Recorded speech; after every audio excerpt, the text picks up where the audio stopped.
क्या आपको खुद पर गुस्सा आता है जब आप डाइटिंग पर होने के बाद भी चॉकलेट खा लेते हैं? क्या आपने कभी खुद को प्रॉमिस किया है कि आप वो सब करना बंद कर देंगे जो आपके लिए अच्छा नहीं है? आप अपनी जिंदगी को बदलने की कोशिश करते हैं, लेकिन कुछ ही दिनों बाद आप कोशिश करना बंद कर देते हैं। इस बुक में आप जानेंगे कि हम वो चीजें क्यों करते हैं जो हमारे लिए सही नहीं है। आप दिमाग के उन दो हिस्सों के बारे में जानेंगे जो हमारे अंदर आपस में लड़ रहे हैं। हमारी बुरी हैबिट्स के लिए यही जिम्मेदार हैं। जब बात आती है बुरी हैबिट्स के बनने की, आप सीखेंगे कि कैसे हमारा बचपन इसमें एक अहम रोल निभाता है। आप सीखेंगे कि कैसे पावर और सेल्फ कंट्रोल की मदद से हम अपने सेल्फ डिस्ट्रक्टिव बिहेवियर पर काबू पा सकते हैं। अंत में आप उस 12 स्टेप प्रोग्राम के बारे में जानेंगे जो लोगों को उनकी बुरी हैबिट्स पर जीत पाने में मदद करता है। क्या आप अपने ब्रेन को री-वायर करने के लिए तैयार हैं? दो दिमाग जो साथ में काम नहीं करते, two brains not working together. जैसे ही आप एक और चिप्स का पैकेट खोलते हैं या एक और सिगरेट पीते हैं, आपका दिमाग आपको यह करने के लिए मना करता है। आप जानते हैं कि खुद को नुकसान पहुंचाने वाली चीजें आपको नहीं करनी है, लेकिन फिर भी आप खुद को रोक नहीं पाते। आप नहीं जानते कि आप वो सब क्यों कर रहे हैं जो आपको नुकसान पहुंचा सकता है, और आप कोशिश करते हैं कि आप ऐसा ना करें, लेकिन आप हमेशा इसमें नाकामयाब हो जाते हैं। जो चीजें हमारे लिए बुरी हैं, उन्हें करना सेल्फ डिस्ट्रक्टिव बिहेवियर कहा जाता है, और यह हमारे दो दिमागों से आती हैं जो आपस में ठीक से कम्युनिकेट नहीं कर रहे। हमारा एक दिमाग हमें कुछ करने को बोलता है और दूसरा कुछ और। दरअसल हमारे पास एक कॉन्शियस सेल्फ है और एक ऑटोमेटिक सेल्फ। हालांकि इन दोनों की अपनी अपनी प्रॉब्लम है। ऑटोमेटिक सेल्फ वह है जहां से हमारा सेल्फ डिस्ट्रक्टिव बिहेवियर आता है, जहां हमारे बियासेस और अजम्पशंस होते हैं, यानी कि वो बातें जिन्हें हमने पहले से ही मान लिया है या उनके लिए एक राय बना ली है। यहाँ आपको अपनी पुरानी बुरी हैबिट्स भी मिल जाएंगी और साथ ही साथ वह फीलिंग्स भी जिन्हें आप बाहर नहीं लाना चाहते। दूसरी तरफ कॉन्शियस सेल्फ चीजों के बारे में सावधानी से सोचने के लिए जिम्मेदार होता है, जैसे डिसीजन लेना। कॉन्शियस सेल्फ इस बात का ध्यान रखता है कि वह जो भी डिसाइड करे उससे हमें किसी तरह का नुकसान ना हो, क्योंकि इसे बहुत ध्यान से काम करना होता है, इसलिए यह एक वक्त में एक ही चीज पर फोकस कर सकता है। जब हमारा कॉन्शियस सेल्फ बिजी होता है, ऑटोमेटिक सेल्फ तब तक खुद से बहुत सारे बुरे डिसीजन ले चुका होता है। जब आपका कॉन्शियस सेल्फ इस बात को लेकर परेशान हो रहा होता है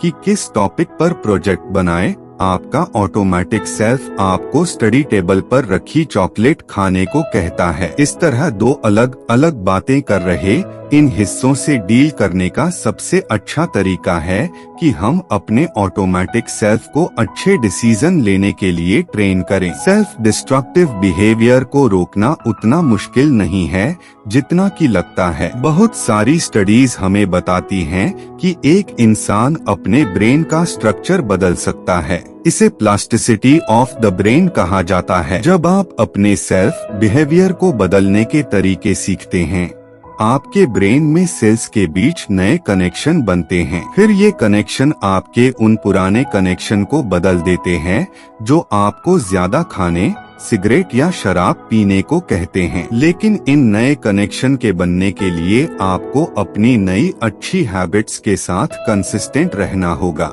जितना ज्यादा आप अपनी अच्छी हैबिट्स की प्रैक्टिस करेंगे, इन्हें ऑटोमेटिकली करना उतना ही आसान होगा। आप इस बुक को पूरा पढ़ सकते हैं और उन तरीकों के बारे में जान सकते हैं जिनसे आपको अपने सेल्फ डिस्ट्रक्टिव बिहेवियर को बदलने में मदद मिलेगी। लेकिन अगर आप अपनी अच्छी हैबिट्स को रोज और लंबे समय तक प्रैक्टिस नहीं करेंगे, तो आप अपनी बुरी हैबिट्स को बिल्कुल भी नहीं बदल पाएंगे। Auto destruct mechanism, auto destruct तंत्र, जैसा कि पहले बताया है, ऑटोमेटिक सेल्फ अपना काम बिना सोचे समझे अनकॉन्शियसली करता है, यानी कि यह बिना हमारी जानकारी के ही हमारे लिए डिसीजन ले लेता है। इसका मकसद हमें खुश, कंफर्टेबल और कॉन्फिडेंट रखना है। हालांकि इसके इरादे अच्छे हैं, लेकिन ऑटोमेटिक सेल्फ हमसे वह काम करवाता है जो उस वक्त तो हमें खुशी देता है, पर बाद में वह हमारे लिए नुकसानदेह साबित हो सकता है। ऐसा इसलिए है क्योंकि ऑटोमेटिक सेल्फ हमारे बायस, अजम्पशन और कुछ चीजों के बारे में नॉलेज की कमी से प्रभावित होकर काम करता है। कैसे हमारा ऑटोमेटिक सेल्फ हमारे साथ गड़बड़ करता है, इस बेसिक एग्जाम्पल से जानते हैं। जब आप उन कपड़ों को पहनते हैं जिन्हें आप बिल्कुल पसंद नहीं करते, क्योंकि अंदर कहीं ना कहीं अनकॉन्शियस लेवल पर आप चाहते हैं कि आप भी स्कूल में बाकी बच्चों की तरह दिखें और उनके बीच फिट हो सकें। शुरू में आपको खुशी होती है क्योंकि आपको लगता है कि आप उन्हीं में से एक हैं, लेकिन बाद में आपको नफरत होने लगती है क्योंकि आप कोई और होने का दिखावा कर रहे हैं। यह समझने के लिए कि ऑटोमेटिक सेल्फ की पकड़ डिस्ट्रक्टिव बिहेवियर पर इतनी स्ट्रांग क्यों होती है, उससे पहले हम अपने सोचने के तरीके के बारे में बात करते हैं। जैसे जैसे हम अपनी जिंदगी जीते जाते हैं, हम चाहते हैं कि हर चीज का कोई मतलब हो। हम पैटर्न बनाने लगते हैं ताकि जिंदगी प्रेडिक्टेबल हो सके। अगर आप अच्छे काम करेंगे तो आपको उसका अच्छा फल मिलेगा। जैसे जैसे हम ज्यादा पैटर्न्स बनाते हैं, हम उन्हें मैनेज करने के लिए एक स्ट्रक्चर बनाते हैं जिसे हम पैराडाइम भी कहते हैं। रियलिटी और दुनिया के बारे में हमारे सोचने का तरीका ही पैराडाइम है। जब हम बड़े हो रहे होते हैं, इसी सोच को अपनी जिंदगी में लागू करते रहते हैं। जल्द ही यह परमानेंट और ना बदली जा सकने वाली सोच बन जाती है। हम उन लोगों से अपनी नजदीकियां बढ़ाने लगते हैं जो हमारे सोचने के तरीके को सपोर्ट करते हैं। हम उन लोगों से दूर रहने लगते हैं जो हमारी सोच को चैलेंज करते हैं या उसके खिलाफ जाते हैं। अगर कोई आदमी इस बात से सहमत नहीं है कि हर वीकेंड ड्रिंक करने में बड़ा मजा है, हम उससे दूर रहते हैं। बार में जाने वाले लोग हमारे दोस्त बन जाते हैं क्योंकि हमें लगता है वे कूल हैं। हमारे परिवार वाले और दोस्त हमें बताते हैं कि वह हमारी हरकतों की वजह से चिंतित हैं। हम उनकी हाँ में हाँ मिला देते हैं, लेकिन उनकी बात सुनते नहीं हैं, क्योंकि हम अपनी सोच के बारे में कॉन्शियस नहीं हैं। हमारे कॉन्शियस सेल्फ को हमारी प्रॉब्लमेटिक सोच को ठीक करने का मौका ही नहीं मिलता। हम हर उस चीज को ब्लॉक कर देते हैं जो हमारे खुद को और दुनिया को देखने के नजरिए को चैलेंज करती है। जब हमें अपने सेल्फ डिस्ट्रक्टिव बिहेवियर के बारे में बात करनी पड़ती है, हम अपने आप को बचाने लगते हैं। हम इसे नकारने लगते हैं, बहस करते हैं या फिर टॉपिक ही बदल देते हैं। हम अपने पैराडाइम को बचाने के लिए कुछ भी करते हैं। अगर आप चाहते हैं कि आप अपने गलत पैराडाइम के बारे में अवेयर रहे, तो एक डायरी रखना अच्छी शुरुआत हो सकती है। अक्सर हम उन फैक्ट्स और इवेंट्स को नकार देते हैं जो हमारी उम्मीद के मुताबिक नहीं होती। इसका मतलब है कि हम खुद को सही मानते हैं और बाकी दुनिया को गलत। इसलिए जब आप अगली बार किसी बात को लेकर निराश हों, तो इसे अपनी डायरी में नोट कर लें। सबसे पहले उस बात को लिखें जिसके होने की आपको उम्मीद थी। फिर जो असल में हुआ उसे लिखें। फिर इस बारे में जो भी आपके गलत बिलीफ्स यानी सोच रहे हो, उन्हें नोट करें। फिर अपने गलत सोच से निकाले गए नतीजों को लिखें। अंत में यह जानने की कोशिश करें कि आप क्या अलग कर सकते थे। उदाहरण के लिए, आपको अपने स्कूल रिपोर्ट में अच्छा करने की उम्मीद थी, लेकिन असल में हुआ क्या कि आप इसे टालते रहे और जिसका परिणाम आपका काम बहुत एवरेज रहा। आपके बायस पैराडाइम ने सोचा कि आप अपनी रिपोर्ट बहुत जल्दी बना सकते हो। फिर आप ठान लेते हो कि अगली बार जब आपको रिपोर्ट बनानी होगी, आप उसे टालेंगे नहीं और उस पर समय रहते काम करना शुरू कर देंगे। आप लत के आदी हो, यू आर हुक्ड, एडिक्शंस जब आपको किसी चीज की आदत लग जाती है तो आपके पास कोई सेल्फ कंट्रोल नहीं होता। या तो आप किसी चीज के आदी हो जाते हैं या फिर एक खास तरीके से बिहेव करने के। बहुत ज्यादा खाना या बहुत कम खाना, बिना सोचे समझे खरीदारी कर लेना और अनसेफ सेक्स करना बुरी हैबिट्स में शामिल है। आप एडिक्टेड हैं, यह आपको तब पता चलता है जब आपको वह चीज किसी दिन नहीं मिलती। अगर आप उसे करना बंद कर देते हैं तो आपको नींद न आना, गुस्सा और बेचैनी जैसे लक्षण महसूस होते हैं।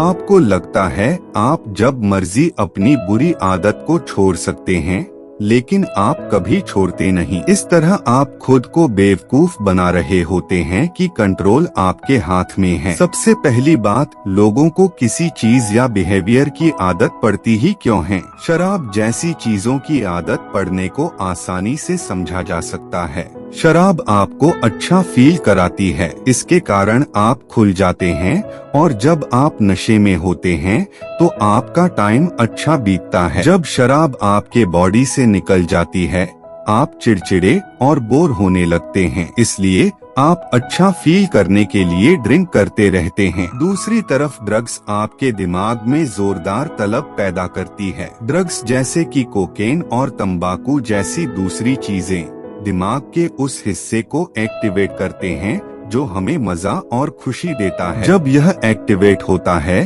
तो डोपामिन नाम का एक न्यूरोट्रांसमीटर रिलीज होता है। ये न्यूरोट्रांसमीटर उस इंसान को अच्छा फील कराता है। आप समझ सकते हैं क्यों एक ड्रग एडिक्ट ड्रग्स से चिपक जाता है, उसे छोड़ नहीं पाता। जितने लंबे समय तक एक इंसान ड्रग्स यूज करता है, उसके दिमाग के प्लेजर सेंटर को उतना ही नुकसान होता है। अगर यह डैमेज हो जाता है तो इसका मतलब है आपको अच्छा फील करने के लिए और ज्यादा ड्रग्स चाहिए होगा। उसी दौरान आपकी बॉडी के दूसरे पार्ट्स जैसे आपका लीवर भी ड्रग्स के कारण खराब होना शुरू हो जाता है। आपके अपने परिवार और दोस्तों के साथ रिश्ते भी बिगड़ने लगते हैं। अपनी नशे की जरूरत के सिवा अब आप किसी और चीज की परवाह नहीं करते। तो आप एडिक्शन से कैसे छुटकारा पा सकते हैं? ऑथर कहते हैं कि सबसे पहले आपको अपने साथ ऑनेस्ट होने की जरूरत है। आपको यह स्वीकार करना होगा कि आप एडिक्टेड हैं और आप खुद पर कंट्रोल नहीं कर पा रहे।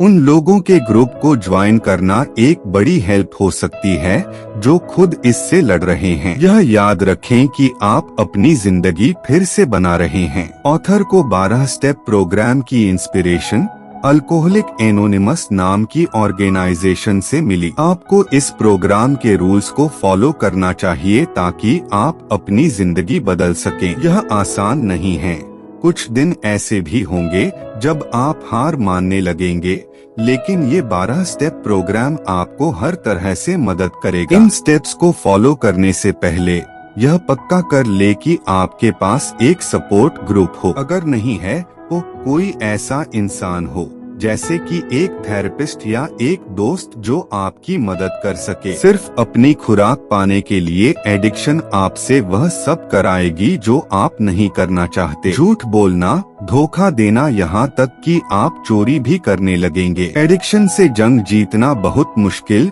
और तकलीफ देह होगा, लेकिन यह जान ले कि अगर आपने इसे पार कर लिया तो आपकी जिंदगी बदल जाएगी। जैसे पहले भी बताया गया है कि आपको स्वीकार करना है कि आप एडिक्टेड हैं। इस भ्रम को तोड़ दें कि आप कंट्रोल में हैं और कभी भी इसे छोड़ सकते हैं। अगर आप बार बार खुद को यही यकीन दिलाएंगे तो आप कभी भी असल में उसे छोड़ नहीं पाएंगे। इसे एक एक दिन के हिसाब से करें, दोहराएं और अपने मकसद पर भरोसा करें। खुद को कहें, आज कोई सेल्फ डिस्ट्रक्टिव काम नहीं करना है। यह कोई बहुत बड़ा गोल नहीं है, कोई भी इसे कर सकता है। यह मान लें कि आगे मुश्किल दिन भी आएंगे। उस वक्त के लिए खुद को तैयार करें जब आप कोई सेल्फ डिस्ट्रक्टिव काम किए बिना रह नहीं पाएंगे। चाहे कितना ही लुभावना क्यों ना लगे, इस विचार के साथ खुद को रोक कर रखें कि ये वक्त बीत जाएगा। इस बारे में सोचते रहे कि अगर आप अपने पुराने तौर तरीकों पर वापस ना जाएं, तो कितना अच्छा होगा। अपने मॉरल्स पर वापस जाएं। स्वीकार करें कि आपके सेल्फ डिस्ट्रक्टिव बिहेवियर ने आपसे बहुत बुरे काम करवाए हैं। हाँ, यह आपके एडिक्शन के कारण हुआ है, लेकिन इसे एक बहाना ना बनाएं। ठान ले कि अब से आप ऑनेस्ट रहेंगे। उन लोगों से माफी मांगे जिन्हें आपने किसी भी तरीके से नुकसान पहुंचाया है। ये 4th स्टेप से रिलेटेड है और यह आपको एक बेहतर इंसान बनने में मदद करेगा। बदले में उनके साथ अपना टाइम शेयर करें। एक दिन के लिए किसी बूढ़े इंसान का साथी बने या लोकल बीच की सफाई करें। अच्छे काम करने से आपको अच्छा फील होगा। इससे दुनिया में पॉजिटिविटी भी बढ़ेगी। माइंडफुल एक्टिविटीज की प्रैक्टिस करें। माइंडफुलनेस का मतलब है अपने रिएक्शन और बिहेवियर को लेकर कॉन्शियस रहना। जब आप खुद के बारे में माइंडफुल होते हैं, तो आप देख सकते हैं कि आप क्या गलत कर रहे हैं। यहाँ से आप अपनी गलतियाँ सुधार सकते हैं। बार बार उस सोच को दोहराए कि you can fake it until you make it. Alcoholic anonymous जैसे बड़े और फेमस ग्रुप भी इस सोच को अपनाते हैं। अगर आपने अभी शुरुआत की है, तो आप मीटिंग्स अटेंड करते रहिए, मोटिवेशनल लाइंस को दोहराते रहिए और अपने इस फ्लो को बनाए रखें। जैसे जैसे आप इसे बार बार करते रहेंगे, यह आपके डेली रूटीन का हिस्सा बन जाएगा। एक दिन आखिरकार आप कह पाएंगे कि आप पहले एडिक्टेड थे, लेकिन अब आपने इससे छुटकारा पा लिया है। इन स्टेप्स को फॉलो करते रहें, भले ही कभी आपको इन पर भरोसा ना हो। अगर आपके पास कोई सपोर्ट ग्रुप नहीं है, तो एक स्पॉन्सर तलाशें। स्पॉन्सर वह होता है जिसे आप अपनी रिकवरी के दौरान सब कुछ बताएंगे। वे आपको बिना किसी जजमेंट के सुनेंगे, लेकिन वे आपको सच भी चाहे वो कितना ही कड़वा क्यों ना हो। अगर आपके पास कोई स्पॉन्सर ना हो, तो अपने पास एक डायरी रखें। इसमें हर दिन के अपने एक्सपीरियंस को लिखें या फिर अपना वीडियो बनाएं। अपनी फीलिंग्स को एक्सप्रेस करें। बताएं कि आपको ये अच्छे दिन कैसे लग रहे हैं या क्रेविंग कितनी ज्यादा हो सकती है। अपने शॉर्ट टर्म गोल पर ध्यान दें, लेकिन अपने लॉन्ग टर्म गोल को भी याद रखें। हालांकि रोज थोड़ा थोड़ा करने से यह आपको बहुत मुश्किल नहीं लगेगा, लेकिन अपने लॉन्ग टर्म गोल पर नजर रखना भी जरूरी है। हर वो दिन जब आप खुद को सेल्फ डिस्ट्रक्टिव रास्ते पर वापस जाने से रोकते हैं, यह आपके ब्रेन के लिए एक मौका होता है खुद को रिवायर करने का। धीरे धीरे आपका ब्रेन खुद को इस तरह ढाल लेगा कि वह किसी नशीली चीज या बुरे बिहेवियर पर डिपेंडेंट नहीं होगा। जैसे जैसे आप आगे बढ़ते जाओगे, अपनी एडिक्शन से दूर होना उतना आसान हो जाएगा। अंत में प्रैक्टिस करते रहें। बार बार दोहराना ही सबसे जरूरी है।